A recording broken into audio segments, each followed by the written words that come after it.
কিয় নিৰ্বাচনত প্ৰতিদ্বন্দ্বিতা কৰা নাই কংগ্ৰেছ নেত্ৰী প্ৰিয়ংকা গান্ধীয়ে কেতিয়াকৈ ঘটিব প্ৰিয়ংকা গান্ধীৰ ৰাজনৈতিক অভিষেক প্ৰিয়ংকা গান্ধীক টিকট নিদিয়াৰ কাৰণ কি এই সন্দৰ্ভত কি ক'লে কংগ্ৰেছ দলে যেতিয়া সোনিয়া গান্ধীয়ে ৰায়বৰেলীৰ পৰা পুনৰ নিৰ্বাচনত প্ৰতিদ্বন্দ্বিতা কৰিব বিচৰা নাই বুলি ঘোষণা কৰিছিল তেতিয়াই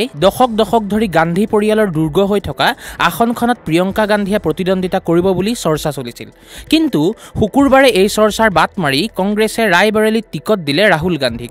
এই ঘোষণাৰ কেইঘণ্টামান পাছতে ৰাহুল গান্ধী সোনিয়া গান্ধী কংগ্ৰেছ সভাপতি মল্লিকাৰ্জুন খৰগে আৰু প্ৰিয়ংকা গান্ধীৰ সৈতে মনোনয়ন পত্ৰ দাখিল কৰে ইফালে ৰাহুল গান্ধীয়ে পূৰ্বতে প্ৰতিদ্বন্দ্বিতা কৰা আমেথিত কিশোৰীলাল শৰ্মাক প্ৰাৰ্থিত্ব দিছে কংগ্ৰেছে ইয়াৰ পাছতে প্ৰশ্ন উত্থাপন হৈছে কিয় গান্ধী পৰিয়ালত পৰম্পৰাগত দুই সমষ্টিৰ আমেথি বা ৰায়বৰেলীৰ যিকোনো এটাত প্ৰাৰ্থিত্ব দিয়া নহল প্ৰিয়ংকা গান্ধীক সংসদীয় ৰাজনীতিত ৰাজ অভিষেক নঘটিবই নেকি প্ৰিয়ংকা গান্ধীৰ এই প্ৰশ্নৰ উত্তৰ দিছে কংগ্ৰেছে কংগ্ৰেছ নেতা জয়ৰাম ৰমেশে এই উত্তৰ দি কয় এখন আসনতে সীমাবদ্ধ বা আবদ্ধ নহয় প্ৰিয়ংকা গান্ধী তেওঁ সমগ্ৰ দেশতে নিৰ্বাচনী প্ৰচাৰ চলাইছে আৰু চলাই থাকিব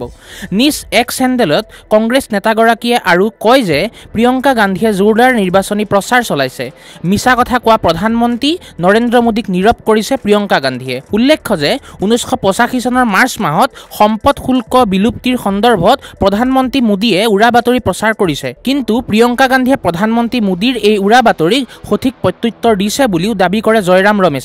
জয়ৰাম ৰমেশৰ মতে সমগ্ৰ দেশতে প্ৰিয়ংকা গান্ধীৰ প্ৰয়োজন আছে আৰু প্ৰচাৰো চলাই আছে সেয়ে তেওঁ কেৱল এখন আসনতে সীমাবদ্ধ হৈ নাথাকে ভিডিঅ' এডিটৰ প্ৰসিদ্ধৰ সৈতে news desk report north east নাও